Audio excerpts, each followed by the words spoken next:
Sí, Arenas Culturales realmente funcionó un poco como la contraseña que todos estos autores que venimos de disciplinas distintas, con enfoques diferentes, con formas de pensar la ciudad diferentes, no todos son especialistas urbanos, en Arenas Culturales encontramos una especie de lugar común desde el cual pensar la ciudad.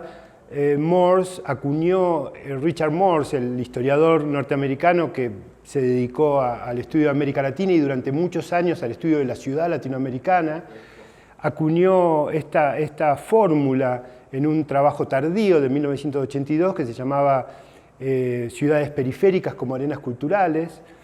Y con arenas culturales, Morse da una idea muy compleja de cuál es la relación entre cultura y ciudad, porque él pone la ciudad no solo como el lugar donde las ideas germinan, donde se experimenta con la cultura, sino también donde se combate por la cultura, ¿no? Entonces esta idea de arena que tiene este doble sentido como germinación y también como combate cultural.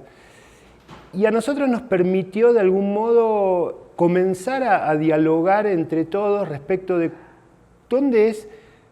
cuál es el punto en el que podemos encontrar la mutua potenciación entre la cultura y la ciudad. Todos sabemos que la cultura es urbana, que sin ciudad no hay cultura, sencillamente por el hecho de que en la ciudad están de alguna manera materializados la condensación del aporte cultural de varias generaciones. La ciudad coloca no solo en sus propias construcciones, sino también en instituciones, las bibliotecas, los cines, etc. O sea que la ciudad y la cultura están íntimamente ligados y sin embargo no es fácil determinar cómo es esa conexión y sobre todo qué hay de cada cultura en cada ciudad y cómo la ciudad marca cada cultura.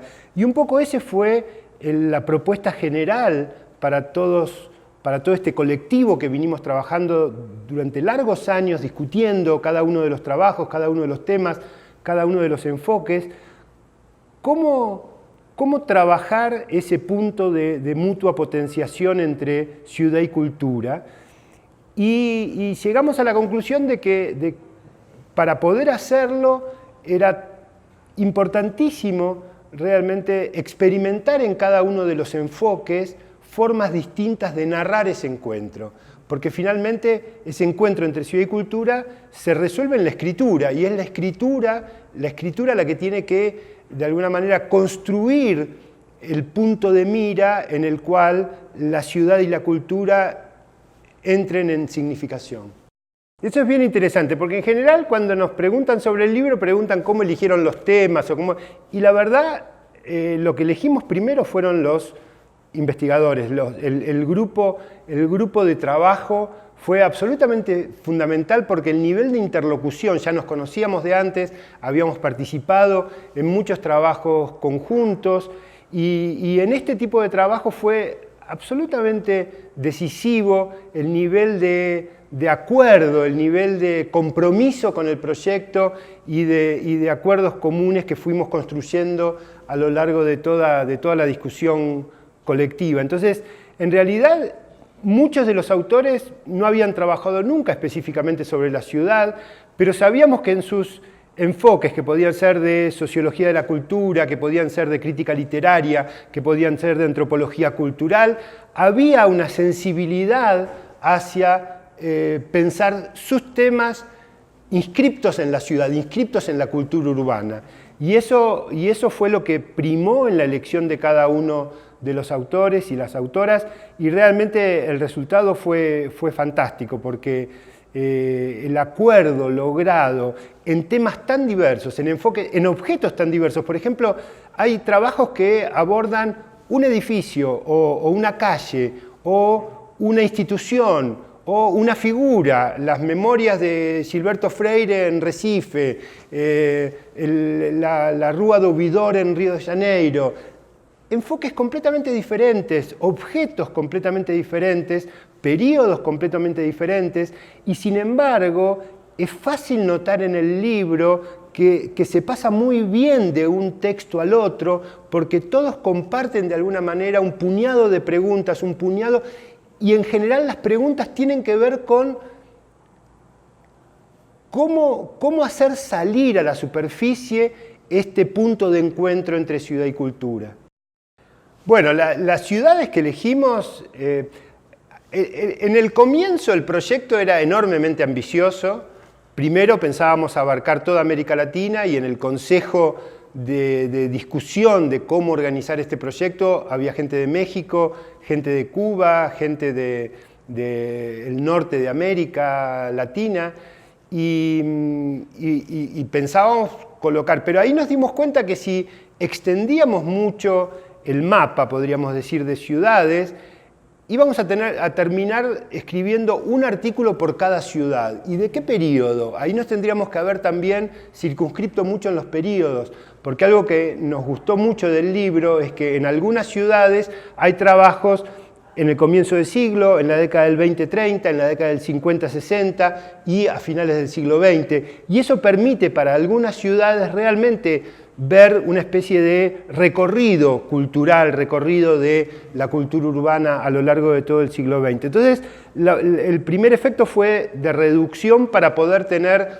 justamente más trabajo sobre algunas ciudades. ¿Y cuáles ciudades? Y ahí debo reconocer que las ciudades fueron escogidas por la densidad de sus propias de la propia historia de las interpretaciones culturales sobre ella, es decir, en qué ciudades había suficiente densidad cultural trabajada historiográficamente y donde contábamos con interlocutores que pudieran formar parte. Fue muy poco científico, como ves, y al mismo tiempo alguien me señaló que cuando uno mira qué ciudades están representadas, es casi como si viera el mapa nocturno desde el aire de la región, donde San Pablo, Buenos Aires, Río de Janeiro están como muy iluminadas, cada una de ellas tiene 3 o 4 trabajos en el libro, y otras ciudades están apenas representadas. Esas otras ciudades, excepto en Brasil y en Argentina, donde en Brasil hay 7 ciudades, en Argentina hay 4 ciudades, en el resto de los casos son las capitales en general, que es donde pensamos, y esto es una característica histórica de América Latina. Ustedes saben que de todas las ciudades que se fundaron en el primer momento de la conquista hispanoamericana, la mayoría de esas ciudades de primera fundación no solo siguen siendo muy importantes, sino que casi todas son capitales nacionales. En Estados Unidos, por ejemplo, de todas las ciudades que se fundaron en el primer momento de la fundación, solamente 3 ciudades actualmente son ciudades importantes, porque la conquista no fue una conquista urbana, como sí fue en la América hispana, no tanto en la América brasileña, portuguesa. Entonces, las capitales han sido a lo largo de la historia en América Latina lugares de concentración de poder económico, poder político y también poder cultural y simbólico. Y por lo tanto no es casual que las capitales sean lugares donde se resume de alguna manera esta vida cultural. Creo que Brasil es diferente. Brasil siempre ha tenido una vida regional muy intensa, muy activa y tiene ciudades en todo el territorio que realmente de enorme capacidad de condensación cultural. Pero en el resto de la América hispana me parece que las capitales siguen teniendo un rol absolutamente predominante. Sí, ustedes conocen la famosa frase de Mario Pedrosa, el crítico de arte brasileño, cuando dijo: estamos condenados a un moderno, ¿no? Y América Latina, de alguna manera, nació como primera manifestación de la modernidad global, se constituyó de alguna manera como el nuevo mundo, es decir, el lugar moderno por excelencia, y creo que eso ha seguido funcionando, no solo para Brasil, sino para toda América Latina, donde lo nuevo, la idea de lo nuevo, por lo menos América del Sur, ¿no? América andina y América Latina del Norte son un poco diferentes porque tenían largas culturas ancestrales, pero en América del Sur, como en Brasil, me parece que la modernidad está inscripta de alguna manera genéticamente en el desarrollo de la ciudad, y la ciudad es la expresión de la modernidad por excelencia. Por eso siempre fue muy difícil, por ejemplo, que movimientos preservacionistas, etcétera, tuvieran realmente el apoyo social y cultural que pueden tener en Europa o que pueden tener en otros lugares donde la ciudad antigua hace parte de alguna manera del trabajo cultural. Ahora bien, estas oleadas modernizadoras, yo siempre hablaría de modernidades en plural y de oleadas modernizadoras en plural, que han tenido distintos momentos, la década del 20 y el 30, la década del 50 y el 60, el fin del siglo XX, y siempre con distintos énfasis, con distintas búsquedas, con distintas relaciones con aquello que fue llamado de su opuesto y que en realidad siempre ha sido entremezclado de un modo poco opuesto, que puede ser la tradición, que puede ser la cultura popular, que puede ser el mundo rural, la relación entre ciudad y campo, que es una relación histórica. De hecho, hay trabajos fantásticos, Raymond Williams en Inglaterra, El campo y la ciudad. En América Latina tiene una perspectiva muy particular porque la ciudad es un invento extranjero en América Latina y fue al comienzo y siguió siéndolo, de manera que el campo se constituyó no solo como lo otro de la ciudad, sino también como lo otro de la cultura, como el lugar de alguna manera interior que resistía al embate modernizador que siempre estuvo asociado a la ciudad. Esta dialéctica arma un diálogo muy particular entre la ciudad y el campo en América Latina, y el campo siempre se constituyó como ese otro, y sin embargo es un otro absolutamente dialógico, porque las grandes migraciones, las ciudades no serían lo que son en América Latina si no fuera por la población del campo que ha venido a instalarse en ellas. Entonces, lo que trabaja el libro es justamente ese diálogo, el modo en que la modernidad es vista por muchos intelectuales, por muchas figuras de la cultura, como eso otro amenazante, al mismo tiempo que está absolutamente entremezclado en diálogo, y en diálogo que no deja de ser conflictivo con esos otros, lo popular, el mundo rural, etc. Muchas gracias.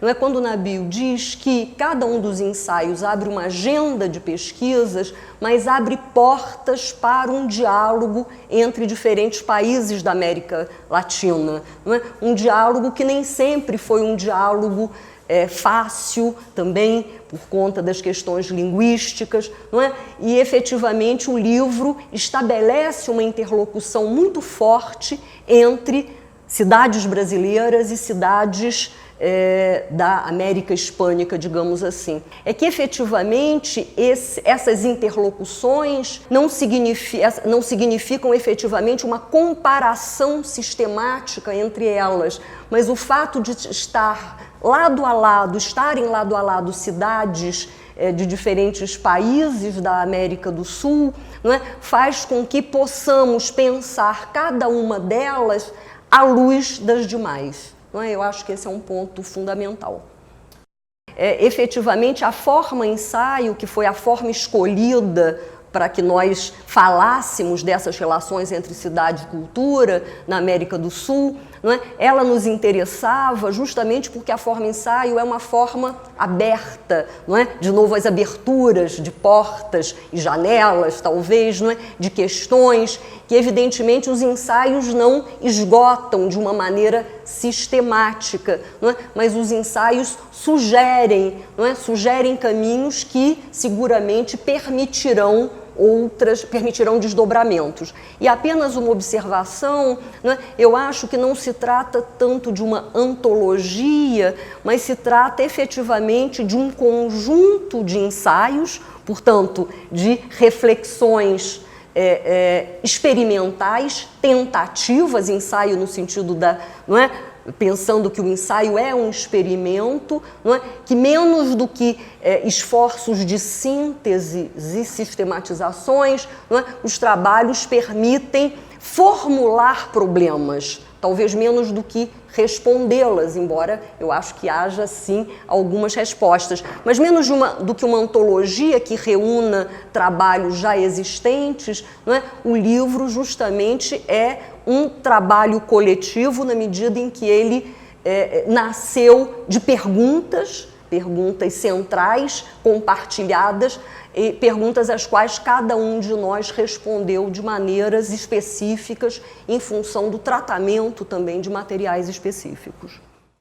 Acho que, efetivamente, as portas que se abrem, não é? As comunicações entre diferentes países, entre diferentes cidades e entre diferentes domínios do conhecimento, não é? O trabalho interdisciplinar é sempre muito almejado, mas ele não é de resolução fácil, não é? Os diálogos, de fato, a compreensão, não é? A linguagem que falamos em cada um dos domínios nem sempre é imediatamente compreendida pelo domínio vizinho. E eu acho que, efetivamente, nós conseguimos, nesse trabalho, colocar efetivamente, conversando, não é? Profissionais de áreas diferentes, nem todos especialistas no tema das cidades. Eu mesma não me defino como uma antropóloga urbana, não é? Mas todos nós interessados no problema das cidades, ou no problema que as cidades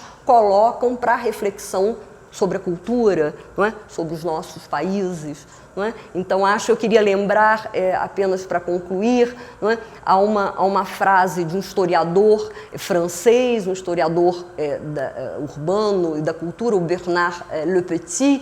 E o Bernard Le Petit tem um trabalho, um texto sobre a interdisciplinariedade, quando ele diz que, efetivamente, quando as ideias migram de um domínio para o outro, não é? Há traições, não é? De sentidos, mas essas traições não devem ser vistas como negativas, mas como possibilidades de criação de sentidos novos, nesses trânsitos entre de um domínio ao outro, não é? Algumas incompreensões de que eu falava, não é? Podem resultar em novas formulações. Eu acho que isso a gente conseguiu fazer.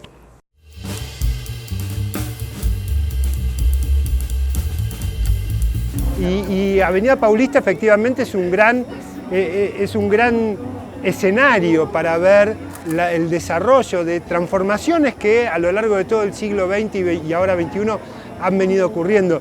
Yo me acuerdo que cuando comencé a estudiar arquitectura latinoamericana, en Hispanoamérica dominaba una corriente muy nacionalista y que veía en la Avenida Paulista una especie de traición a todos los principios de lo que podría llegar a ser una ciudad latinoamericana, porque se habían ya construido los rascacielos de bancos internacionales, etcétera, y se habían demolido las mansiones, y es un tipo de mirada sobre la ciudad que no se hace cargo que las ciudades latinoamericanas, como base fundamental, tienen la renovación continua, y lo que uno tiene en todo caso que tratar de entender es cómo se renuevan y cómo esas renovaciones, cómo esas oleadas modernizadoras, como decíamos hace un rato, en realidad dialogan conflictivamente con tradiciones, con las lenguas, las otras lenguas que no son las lenguas modernas, las lenguas de lo popular.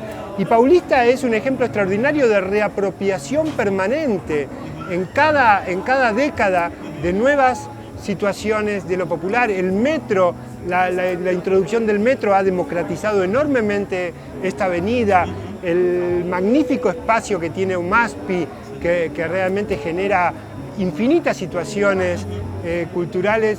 Yo creo que Paulista, yo diría lo siguiente, Paulista puede ser muchas arenas culturales porque Paulista es una avenida muy viva de una ciudad pujante.